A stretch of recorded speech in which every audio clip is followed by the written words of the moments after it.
ماشاء اللہ لا حول ولا قوة الا باللہ العلی العظیم اعوذ باللہ من الشیطان الرجیم بسم اللہ الرحمن الرحیم الحمد للہ وکفی والصلاة والسلام علی عبادہ الذین اصطفی اما بعد فرب اشرح لی صدری ویسر لی امری واحلل عقدۃ من لسانی یفقہوا قولی وقل رب ادخلنی مدخل صدق واخرجنی مخرج صدق واجعل لی من لدنک سلطانا نصیرا بسم اللہ وباللہ وتوکلت علی اللہ۔ قال اللہ تبارک و تعالی فی سورۃ البقرہ آیت نمبر 210۔ بسم اللہ الرحمن الرحیم۔ هل ينظرون الا ان یأتیہم اللہ فی ظلل من الغمام والملائکۃ وقضی الامر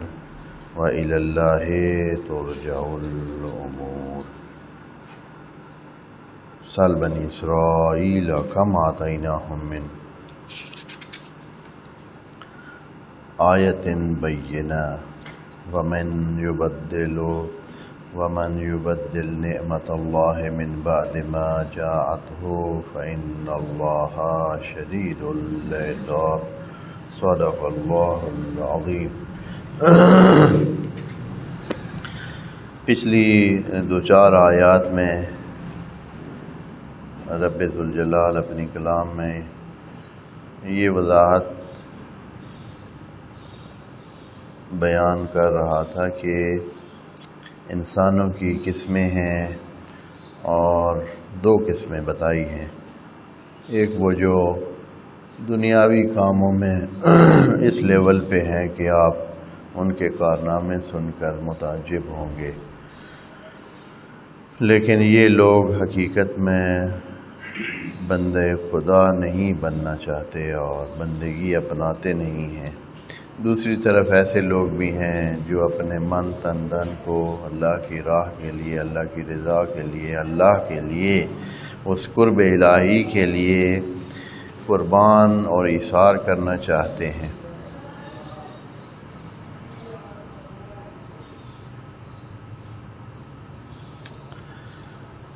تو اس کے بعد جب دو قسمیں بتا چکے تو اس کے بعد خدا کریم نے ایک گائیڈ لائن دی ہے کہ کیسے آپ اس راستے کو اپنا سکتے ہیں جو اللہ کا پسندیدہ ہو، اور اس راستے کو چھوڑ سکتے ہیں جو پہلی طرز کے لوگوں کا ہو۔ اس میں یوں فرمایا آیت نمبر 208 میں، یا ایھا الذین آمنوا ادخلوا فی السلم کافۃ، کہ آپ طاعت پروردگار میں داخل ہوں تو کافتاً داخل ہوں، یعنی یہ ہے کہ ایک حصار بھی ساتھ لے کے آئیں، صرف مثبت انداز میں نہ ہوں بلکہ اس کے ساتھ منفی انداز بھی آپ کے پاس ہو، یعنی اللہ کے حوالے سے مثبت، دوسرے تمام من دون اللہ جو ہیں ان کے حوالے سے منفی آپ کے پاس وہ ہو، تب جا کر گیم جو ہے وہ مکمل ہوگی اور بات مکمل ہوگی۔ پھر آپ اس ٹائپ کے لوگوں میں سے بن سکتے ہیں کہ جو یشری نفسہ ابتغاء مرضات اللہ، جو اللہ کی مرضات کے حصول کے لیے سودا کرتے ہیں۔ یہ گائیڈ لائن دی ہے، اور ساتھ ہی تھوڑی سی وارننگ اور خبرداری کا بھی اہتمام کیا ہے، اور کہا ہے کہ اگر پھسلے آپ لوگ اور ہٹ گئے، اور یہ کہ آپ نے اس کو لائٹ لیا، اور یہ کہ بھائی چلیں خیر ہے، اللہ کے تو بندے ہم ہیں ہی، کیا ہوا جو تھوڑا سا ادھر ادھر بھی ہو جاتے ہیں، تھوڑا سا اس کی بھی مان لیتے ہیں، اس کی بھی مان لیتے ہیں۔ تو خدا کریم نے یہاں بڑی سختی سے 209 نمبر آیت میں آگاہ کیا کہ فَإِن ضَلَلْتُم مِّن بَعْدِ مَا جَاءَتْكُمُ الْبَيِّنَاتُ، سمجھ جانے کے باوجود، ساری آیات کو پا لینے کے باوجود، اللہ کی نشانیاں سمجھ لینے کے باوجود، اگر آپ لوگ پھر بھی راستے سے ہٹتے رہتے ہیں اور نہیں مانتے ہیں، تو آپ جان لیں کہ اللہ کی پکڑ بڑی سخت ہو سکتی ہے، اس لیے کہ وہ عزیز بھی ہے اور حکیم بھی ہے۔ عزیز اور حکیم کا کسی اور جگہ ہم معنی کر چکے ہیں۔ عزیز یعنی مستحکم اور کسی قسم کا جس میں کمزوری نہیں ہے، اور کسی قسم کا وہ ہارنے یا مغلوب ہونے کی کوئی گنجائش ہی نہیں ہے۔ جو بھی چاہے گا وہ کرے گا، علی کل شیء قدیر ہے۔ اور حکیم بھی ہے، یہ کہ وہ اپنی اس قوت اور اتنے علم اور اپنی تمام تر خلاقیت کو ایسے نہیں استعمال کرتا ہے کہ بھائی جیسے بیہودہ اور بے ترتیب اور بے عقلانی انداز میں، نہیں، وہ سارا کام اپنا بڑے ڈھنگ سے کرتا ہے اور اپنے جو بھی اس کے سلسلے ہیں وہ معقول انداز کے ہی ہیں اور ہٹے ہوئے نہیں ہیں۔ اب اس کے بعد جب یہ بات ہو چکی کہ بھائی آپ نے بطور کافہ آنا ہے، اور ہم آپ کو سمجھا رہے ہیں، یہ بھی سادہ انداز میں سمجھانے کا ایک انداز تھا، اور اس کا جو ساتھ گرہ لگائی تھی ایک وارننگ کی کہ بھائی اگر آپ یہ نہیں کریں گے تو نقصان کریں گے، یہ یہاں تک تو بات سمجھا دی۔ اب بعض اوقات اللہ جو ہے وہ تھوڑی سی اس سے بھی درجہ اوپر لے جاتا ہے، بات کو ذرا اور بھی تغلیب دے کر، تھوڑا سا تغلیظ دے کر، یعنی اور بھی غلظت کے ساتھ اور بھی اس کو تھوڑا سا گاڑھا کر کے بات کو بتاتا ہے تاکہ اثر وہ سمجھ آئے، کیونکہ ہر بندے کو سادہ زبان میں سمجھ نہیں آتی ہے۔ بعض لوگوں کو تھوڑا سا اوکھا ہو کے اور تھوڑی سی وہ مشکل لینگویج جب تک استعمال نہ ہو اتنے تک ان کی پلے بات نہیں پڑتی ہے۔ تو یہ جو ابھی بات خدا کریم کی طرف سے آیت نمبر 210 میں ہو رہی ہے، یہ اسی کے ذیل میں ہے، لیکن تھوڑی سی ابھی اور بھی اس میں سختی کا پہلو ڈال دیا ہے۔ کہا ہے کہ ہم سمجھا تو رہے ہیں، آپ کو بتا بھی رہے ہیں، اور اس کے باوجود بھی آپ اگر نہ سمجھیں تو کیا آپ توقع رکھتے ہیں کہ ہم خود آ جائیں آپ کے پاس، خود آپ کو گردن سے پکڑ لیں اور کہیں کہ ہاں بھائی بندے بنو؟ آپ اس انتظار میں بیٹھے ہیں، تو ایسا نہ کریں، اس طرح نہ ہو، نقصان ہے آپ کا۔ اس لیے کہ جب ہم اس انداز میں آئیں گے تو بات پھر ختم ہو جائے گی، پھر گنجائش کی کوئی صورتحال نہیں رہے گی۔ پھر اس وقت آپ کو یہ خیال ہے کہ آپ کھلے انداز میں زندگی کاٹ سکیں گے۔ ہاں، فرض کریں کہ اگر خدا کریم طے کر دے کہ جو بھی غلط کام کرے گا، جو بھی غلط کام کرے گا تو اس کو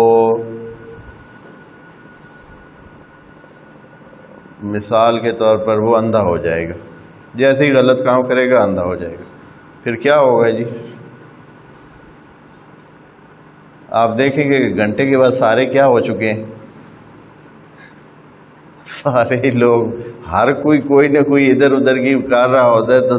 تھوڑی دیر گزرے گی۔ کسی دوسری آیت میں اللہ نے یہ فرمایا ہے کہ اگر لو یؤاخذ اللہ الناس بما کسبت ایدیہم، تو زمین پر آپ کو چلتی ہوئی کوئی چیز ہی نظر نہ آئے، یعنی اتنی خرابیاں انسانوں سے ہو رہی ہیں۔ تو اللہ اس طرح اگر پکڑ کرے تو فرماتا ہے کہ آپ اس انتظار میں نہ رہیں کہ اللہ آ کر آپ کو ادھر سنتری کھڑے کر دے اور ملائکہ کو ساتھ لے کر کے بھائی اچھا جو بھی غلطی کرے، جو بھی خرابی کرے تو اس کی پکڑ کریں تاکہ سارے سیدھے راستے پہ چلیں۔ تو اس طرح تو آپ کی زندگی بالکل ختم ہو جائے گی، بات ہی ختم ہو جائے گی، اصلاً سارا کام ہی ٹھپ ہو جائے گا۔ تو ہم نے آپ کو کھل دے رکھی، آپ اپنی مرضی سے عقل کے زور پر، اپنے اس سمجھ کے زور پر سیدھے راستے پہ آ جائیں۔ تو یہ جو آیت ہے 210 اس میں اس انداز میں بات ہو رہی ہے۔ پس اس آیت کا پچھلی آیات سے یہ تعلق ہے کہ سمجھانے کا جو انداز آ رہا ہے خدا کریم کا کہ یا ایھا الذین آمنوا ادخلوا فی السلم کافۃ، اس کی ذیل میں یہ آیت ہے کہ هل ينظرون الا ان یاتیہم اللہ فی ظلل من الغمام، کیا یہ انتظار میں ہیں کہ آئے اللہ بادلوں کی شکل میں، بادلوں میں لپٹا ہوا، اور ساتھ ہی اس کے ملائکہ ہوں۔ یہ بادلوں میں لپٹا ہوا کیا کرنا، خدا کریم یہ کہنا چاہتا ہے کہ ہمارے عذاب کا ایک شمع بادلوں کی صورت میں بھی ہوتا ہے۔ آپ پر بادل ہی برسا دیں تو آپ سارے کیا ہو جائیں گے، زندگی آپ کی تلپٹ ہو جائے گی۔ یہ بھی کبھی کبھی دکھاتا نہیں ہے، تھوڑے سے بادل برستے ہیں، زندگی ساری بہا کے ایسے لے جاتے ہیں جیسے کہ بھئی یہ خس و خاشاک ہے۔ بڑی بڑی بلڈنگیں تو ہیں ہی نہیں، یہ کیا ہیں، چھوٹے چھوٹے بھئی یہ کوئی لکڑی کے یا چھوٹے موٹے یہ جو اس طرح کے بے وزن چیزیں ہیں، اس طرح پانی میں بہہ کے جا رہی ہیں ساری چیزیں۔ تو اللہ کہتا ہے کہ اگر اس طرح آپ چاہتے ہیں کہ بھئی ہم غمام میں، بادلوں میں، یا اس طرح کے وہ جو ہے یعنی ہمارا جو وجود ہے اس کو آپ ایسے فیل نہیں کر رہے ہیں، اس طرح ہمارے بتانے پر آپ کو پتہ نہیں چل رہا ہے، آیا خود ہم آ کر اپنے وجود کا اظہار کریں اس بادلوں کی شکل میں، پھر آپ کو پتہ چلے گا کہ بھئی ہم ہیں۔ تو اگر ہم نے یہ کیا تو پھر تو بات ہی ختم ہو جائے گی، پھر آپ رہیں گے ہی نہیں۔ تو بہتر ہے ابھی صرف بتانے سے جو ہم بتا رہے ہیں تو سمجھ لیں۔ دیکھیں کہتے ہیں حال ینظرون الا ان یاتیہم اللہ فی ظلل من الغمام، کہ بادلوں کے بڑے بڑے سائے بن کر ہوں آپ کے سروں پہ ہوں تو پھر آپ مانیں گے۔ والملائکۃ، اور اسی طرح اللہ اپنے ملائکہ کو بھی ساتھ لائے، یعنی ملائکہ آئیں آپ کے پاس، اللہ نہ آئے تو اللہ کے ملائکہ آئیں۔ ہاں، یا یعنی یہ ایک ایسی بات ہے کہ یعنی آپ اللہ کو اس طرح اپنے سامنے پا کر ہی، یہ بات تو ایسی ہے کہ ویسے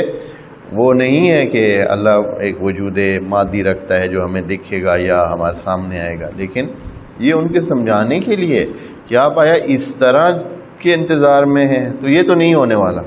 اللہ نے جب بھی بھیجنی اپنے علامتیں اور نشانیاں اور باتیں ہی آپ کے ساتھ کرنی، لیکن جب اللہ نے خود اگر اس طرح آپ چاہیں گے اللہ کا اظہار ہو تو اظہار تو جناب موسیٰ کے سامنے بھی اگر ہوتا ہے تو جناب موسیٰ بھی اس کو برداشت نہیں کر سکتے ہیں۔ جناب موسیٰ کے سامنے بھی صرف کیا ایک جلوہ سا، وہ بھی جناب موسیٰ کو نہیں دکھایا تھا بلکہ کدھر کیا کیا تھا، وہ تو پہاڑ کی طرف ایک جلوہ خدائے ذوالجلال نے دکھایا تھا، اور وہ پہاڑ جو ہے اپنی جگہ پہ سرما بن گیا اور ریزہ ریزہ ہو گیا، اور جناب موسیٰ اور ان کی جو ٹیم گئی ہوئی تھی 70 بندوں کی، وہ سارے 70 بندے تو مر گئے تھے۔ جناب موسیٰ کی جو نورانی کیفیت تھی ان کی برداشت اتنی تھی کہ وہ کیا ہو گئے تھے، بے ہوش ہو گئے تھے۔ ان میں کتنے نکتے ہیں ان چیزوں میں، ہاں، یہ ساری باتیں معنیدار ہیں۔ ایسے نہیں ہے کہ جناب موسیٰ جو ہے ان کو کچھ نہیں، ان کو صرف بے ہوش ہوئے اور باقی سارے مر گئے تھے۔ تو حتماً کچھ یہ ہمارے اندر جو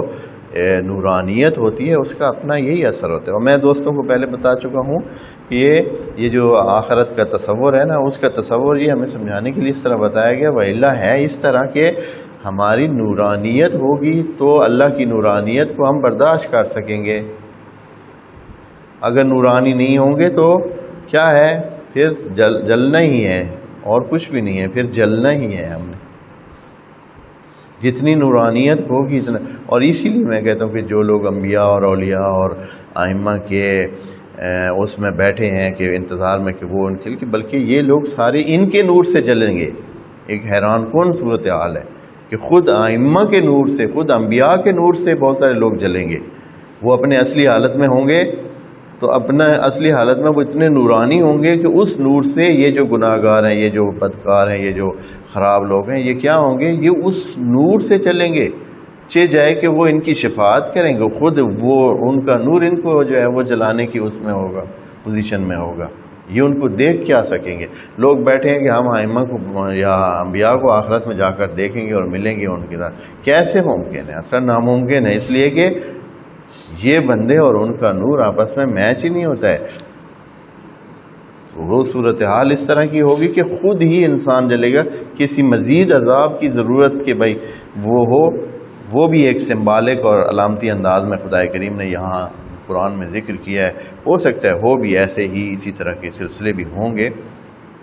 لیکن یہ ہے کہ حقیقتاً یہ چیز مہم ہے۔ بہرحال خدا کریم فرما رہا ہے کہ الا یاتیہم اللہ فی ظلل من الغمام۔ غمام کا لفظ جو ہے یہ غمامہ سے ہے، غمامہ یعنی کسی چیز کا چھپا ہوا ہونا یا ایسے نہ نظر آنا۔ یہ جو ہمارے اندر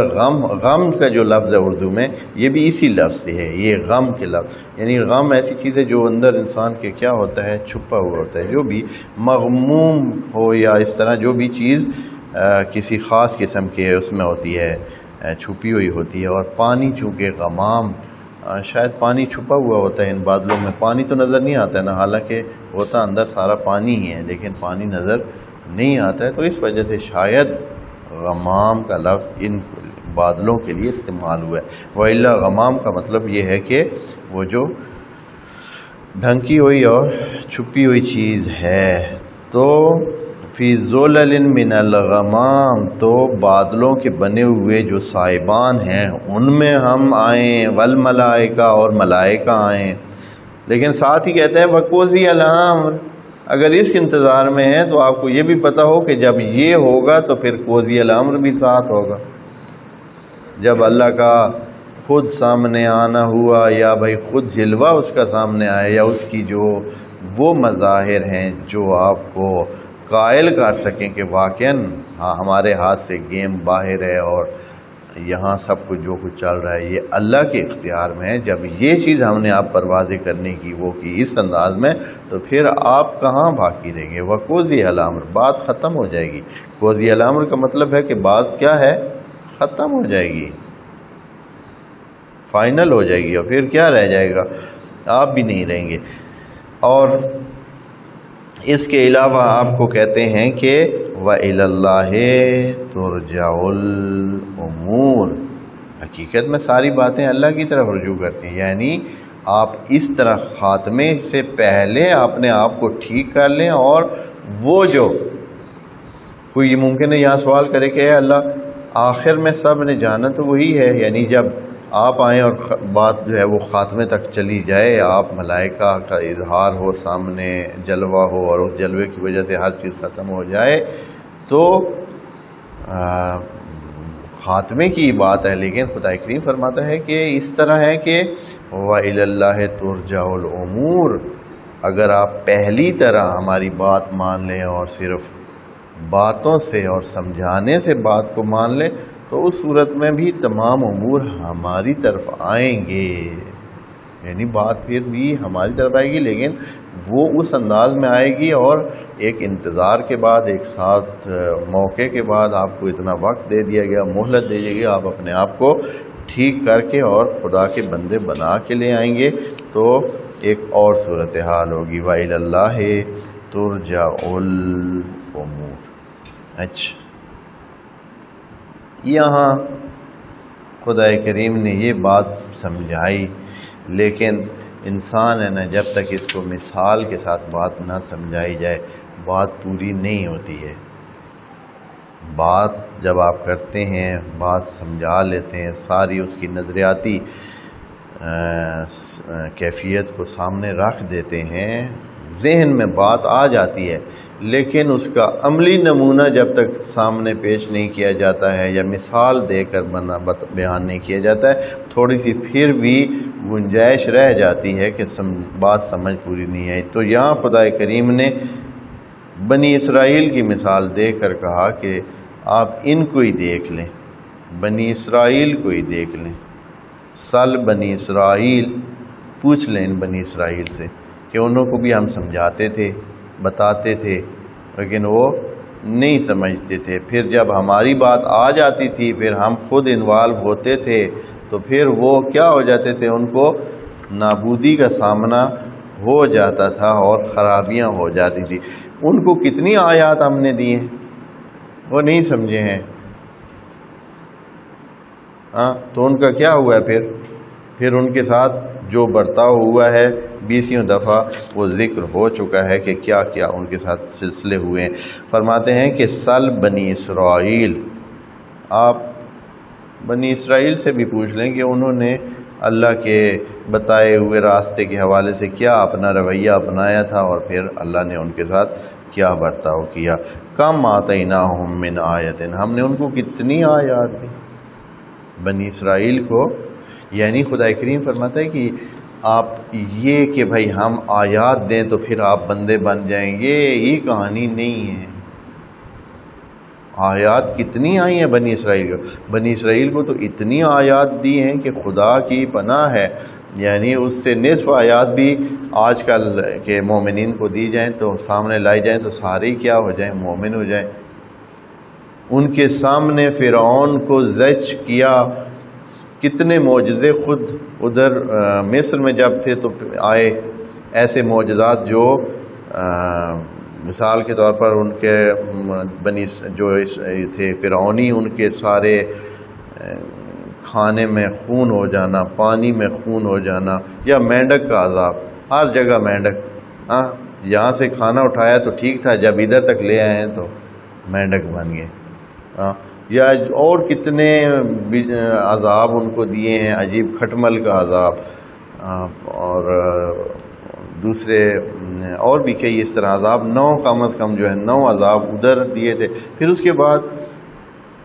کیسے ان کو غرق کیا، غرق کرنے سے پہلے یہ معجزہ کیسا معجزہ آج تک نہ پہلے ہوا ہے نہ پھر اب ہوگا یا نہیں ہوگا، کہ دریا کو 2 نیم بندہ کر دے کوئی اپنے ایک عصا سے، عصا حضرت موسیٰ نے اس پہ مارا اور دریا جو ہے وہ 2 نیم ہو جائے، پانی ادھر والا ادھر رک جائے اور ادھر والا ادھر رک جائے اور درمیان سے راستہ بن جائے، یہ تھوڑا معجزہ تو نہیں ہے۔ اور پھر جو ہے جیسے انسان گزر جائیں تو پھر وہ آپس میں پھر سے مل جائے، یا اس کے علاوہ کتنے معجزات جو ہے وہ ان کو دکھائے گئے تھے۔ صحرا میں ان کو کھانا، ان کو پانی، ان کے اوپر سر پہ بادل جو ہے وہ چلایا تھا، کہا تھا انہوں نے کہ ہمیں جو ہے وہ گرمی لگ رہی ہے، تو اللہ نے کہا چلیں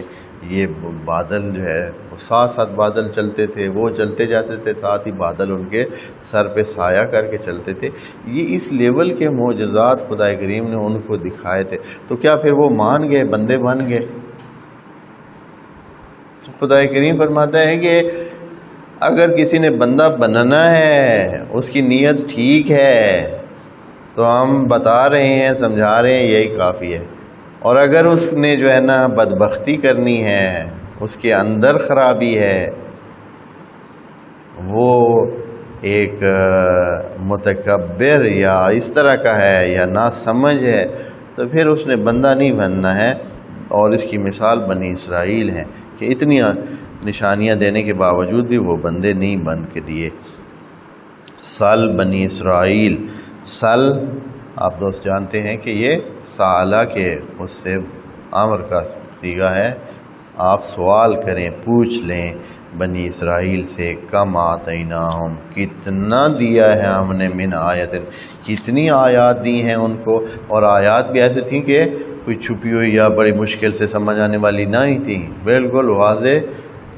تھیں کہ حضرت نے ایک جگہ جو ہے وہ خشک پتھروں پہ جو ہے وہ اپنا عصا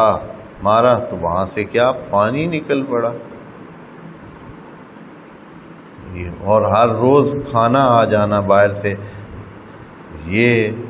کوئی عام چیز تو نہیں تھی۔ تو خدا کریم پھر آخر میں یہاں پہلے تو تھوڑا سا ایسے عزیز الحکیم کہا تھا۔ عزیز الحکیم کا مطلب یہ ہے کہ اللہ کا نظام بڑا ہی پکا پیڈا ہے، سارے کاموں کا، آپ کے یہ جو نافرمانیاں ان کا بھی انتظام اللہ نے کر رکھا ہے۔ ان الفاظ میں اتنی سختی نظر نہیں آتی ہے جو پچھلی آیت میں، صرف اتنا کہا نا کہ اگر آپ لوگ پھسلے اور غلط راستے پہ چل نکلے تو یہ جان لیں کہ اللہ کا نظام بڑا پیڑا پکا ہے، وہ عزیز حکیم ہے۔ ہاں، لیکن یہ جو آیت ہے اس میں کہا کہ اگر ہم اس قسم کی نعمتیں آپ کو دیتے ہیں، یعنی رہنمائی کرتے ہیں، ہدایت دیتے ہیں، انبیاء آپ کے پاس بھیجتے ہیں، شریعت بھیجتے ہیں، یہ نعمت ہے۔ یہ نعمت جو ہے جب آپ اس کو جھٹلاتے ہیں یا اس کو کیا کرتے ہیں، صحیح استعمال نہیں کرتے ہیں اور خود ہدایت نہیں پاتے ہیں، تو پھر جان لیں کہ فإن اللہ شدید العقاب۔ یہاں پھر اللہ نے وہ الفاظ استعمال کیے ہیں جو تھوڑے انتہا کی طرف ہیں اور سختی کا پہلو اس میں زیادہ رکھ دیا ہے، اور فرمایا ہے کہ وَمَنْ يُبَدِّلْ نِعْمَةَ اللَّهِ مِنْ بَعْدِ مَا جَاءَتْهُ۔ نعمت اللہ یہاں کیا مراد ہوگی؟ نعمت اللہ سے مراد یہ کھانا پینا اور یہ جو دوسرے ارزاق ہیں وہ نہیں ہیں، یہ وہی ہے کہ جو اللہ نے اس آیت میں استعمال کیا، وَأَتْمَمْتُ عَلَيْكُمْ نعمتی الیوم اکملت لکم دینکم واتممت علیکم نعمتی۔ اللہ نے اپنے دین کو نعمت شمار کیا اور یہاں وہی مراد ہے، اور اسی لیے کیا کہا ہے ومن یبدل نعمت اللہ۔ ابھی یہ آیت کا ٹکڑا اگر حقیقت میں دیکھیں تو تقریباً ہم سارے مسلمان جو ہے وہ اس کی زد میں ہیں۔ مسلمان امت اسلامی اب تقریباً ہر گروہ نے اپنے طور طریقوں کے مطابق اپنی سوچ اور اپنے اس خاص جو بھی وہ چاہتے ہیں اس کے مطابق کیا کر رکھے ہیں، دین کو یا نعمت الہی کو کیا کر رکھا ہے، بدل رکھا ہے۔ اللہ نے جو چاہا ہے اس سے ہٹ کر دوسرے طریقے اپنائے ہوئے ہیں۔ ومن یبدل، یہاں اللہ نے یہ نہیں کہا کہ جو مانتے نہیں ہیں، جو اس میں تبدیلی کرتے ہیں، جو اللہ نے کہا ہے اور طرح وہ ضد کی بنیاد پر کہ چونکہ فلاں فرقہ ایسے کر رہا ہے تو ہم ایسے نہیں کریں گے، چونکہ وہ دوسرے فرقے والے بھی کہتے ہیں کہ دین میں ہے صحیح ہے بات، دین اسی طرح کہہ رہا ہے، لیکن چونکہ فلاں فرقے والے جو ہمارے مخالف ہیں وہ اس طرح کرتے ہیں تو ہم یہ کام نہیں کریں گے، یا یہ ہے کہ وہ نہیں کرتے ہیں تو ہم کریں گے، چونکہ وہ نہیں کرتے ہیں ہم کریں گے، اور دوسری طرف کوئی کہتے ہیں کہ چونکہ وہ کرتے ہیں تو ہم نہیں کریں گے۔ عجیب سی ایک مقابلے کی فضا بنی ہے، اور اس طرح بہت سارے احکام مسلمان اس بنیاد پر ایک دوسرے کے اس میں کر رہے ہیں۔ مثلا فلاں شخصیت کو وہ مانتے ہیں تو پھر ہم نے نہیں ماننا، اور یہ کہتے ہیں چونکہ وہ ان کو مانتے ہیں تو پھر ہم نے ان کو نہیں ماننا، یہ ان کو نہیں مان رہے ہیں وہ ان کو نہیں مان، صرف کیا ہے آپس میں حسدن من عند انفسہم، یعنی آپس میں ایک مقابلے کی فوج بنی ہوئی ہے، اور اس صورت میں یہ ان کی مخالفت میں باتیں کر رہے ہیں اور وہ ان کی، اور مسلمانوں کے کتنے فرقے ہیں جو اسی طرح ایک دوسرے کے دست بے گریبان چلے آ رہے ہیں، حالانکہ کوئی دین کے حوالے سے کوئی، جہاں دین کی لیول ہے وہاں تک کوئی لڑائی نہیں ہے، کوئی اختلاف نہیں ہے، شخصیات کے بارے میں اختلاف ہے۔ دین سے متعلق جو شخصیات ہیں ان کی وجہ سے سارا جو ہے نا وہ جھگڑا اور رولا اور مسئلے بنے ہوئے ہیں، وَإِلَّا خود دین جو ہے اللہ ایک ہے، یہ دین ہے، کوئی اختلاف نہیں ہے، کعبہ ہے، قرآن ہے، نماز ہے، روزہ ہے، اس میں کوئی ہے اختلاف؟ کوئی نہیں ہے، مین مرکزی چیزوں میں کوئی کسی کو اختلاف نہیں ہے، نبی کی نبوت کے بارے میں کوئی اختلاف نہیں ہے۔ کہاں سے اختلاف شروع ہوتا ہے؟ جہاں سے دین سے متعلق جو شخصیات ہیں ادھر سے کہانی علیحدہ علیحدہ ہو جاتی ہے، اور پھر کیا ایک دوسرے کو کیا بناتے ہیں، اور پھر خدا کی پناہ ہے وَمَنْ يُبَدِّلْ نِعْمَةَ اللَّهِ، اور جو بھی تبدیلی کرتے ہیں اللہ کی دی ہوئی نعمت میں، یعنی یہ جو اللہ نے ہدایت کی نعمت دی ہے اور دین دیا ہے اس کو اللہ نے نعمت اپنی شمار کیا ہے، اور اگر اس میں کوئی تبدیلی کرتا ہے من بعد ما جاءت ہو، البتہ شرط ہے کہ جب اس کو پتہ چل جاتا ہے۔ یہ جو بیچارے عوام ہیں یہ تو لا علم ہوتے ہیں، ان کو پتہ نہیں ہوتا، ان کو جس طرح ان کے علماء اور ان کے رہنما بتاتے ہیں وہ اسی طرح عمل کرتے ہیں، ان بیچاروں کو نہ ہی ان کے پاس وقت ہوتا ہے، نہ ہی علم ہوتا ہے، نہ ہی سمجھ ہوتی ہے کہ وہ دین کو قرآن سے لے سکیں۔ بس درمیان میں علماء اور جو جاننے والے ہیں، الذین اوتوا الکتاب، جن کو اللہ کی طرف سے یہ کتاب کا علم دیا گیا ہے، ان کو سمجھ آ چکی ہے، وہ رسپانسبل ہیں اور وہ جو ہے ذمہ دار ہیں اس ساری کارروائی کے، انہی سے ہی پوچھ ہوگی۔ قرآن میں واضح طور پر بتایا گیا ہے کہ پوچھ انہی سے ہی ہونی ہے جو جانتے ہیں اور پھر اس پر ڈٹے رہتے ہیں، اپنے مفادات کی وجہ سے یا اپنے طائفی مفادات کی وجہ سے یا گروہی مفادات کی وجہ سے یا جس وجہ سے بھی، بہرحال تو ان سے پوچھ ہوگی۔ نعمت اللہ من بعد ما جاءت ہو تو فإن اللہ شدید العقاب، پس یہ جان لیں کہ اللہ جو ہے وہ بڑا سختی کا جو ہے رزلٹ دیتا ہے۔ عقاب یعنی وہ جو عقاب بعد میں آنے والی چیز ہے، عقب میں آنے والی، یعنی اس چیزوں کے ساروں کے سب چیزوں کے جو یہ اسباب ہیں، ان کے مسببات ان کے ساتھ فٹ ہیں، اور وہ بھی اللہ جو ہے وہ بتا رہا ہے کہ وہ اس طرح نہیں ہے کہ آپ چلے گئے کہ اچھا ہو گیا، خیر ہے، مٹی پائے بھائی، ہیں جی خیر ہے، جان دو، کوئی نہیں مسئلہ، اس طرح نہیں ہے، بلکہ اللہ بڑی سختی سے برتاؤ کرے گا۔ اللہ رحیم و کریم ہے، لیکن اللہ بڑا شدید العقاب بھی ہے۔ پس یہ سوچ لیں کہ وہ شدید العقاب ہے تو وہ بھی تو کہیں استعمال ہونا ہے، شدید العقاب، اور رحیم و کریم اپنی جگہ اور شدید العقاب اپنی جگہ۔ جہاں رحم کی گنجائش ہوگی تو وہ بڑھ چڑھ کر رحم کرے گا، اور جہاں اس طرح کی بار بار سمجھانے کے باوجود کوئی بندہ نہیں اپنے راستے پہ آئے گا تو وہ اس قسم کے شدید العقاب کا بھی سامنا کرے گا۔ انشاءاللہ اگلی آیت جو کہ خود جو ہے یہ انسانوں کے ایک یہ بھی تفصیل ہے انہی پچھلی آیات کی ہی، کہ انسان آخر اے اللہ انسان پھسل جاتے ہی کیوں ہیں، پھسلنے کی وجہ کیا ہے؟ تو اللہ تھوڑی سی تفصیل بتاتا ہے کہ انسانوں آپ کے جو خطوات شیطان کے جو لگے ہوئے جال ہیں وہ کیا کیا ہیں، ہاں جو جال ہیں جن میں آپ کے پھنسنے کا خطرہ ہے۔ تو یہاں اللہ ان آیات میں، اگلی آیات میں وضاحت کرے گا کہ یہ خطرے والے پوائنٹ ہیں، یہاں سے ذرا دھیان سے گزریں، بچ کے گزریں، ہاں بڑی احتیاط سے گزریں۔ تو اللہ انشاءاللہ ان کی وضاحت اگلی آیات میں کرے گا اور ہم انشاءاللہ پڑھیں گے۔ والسلام علیکم ورحمۃ اللہ وبرکاتہ۔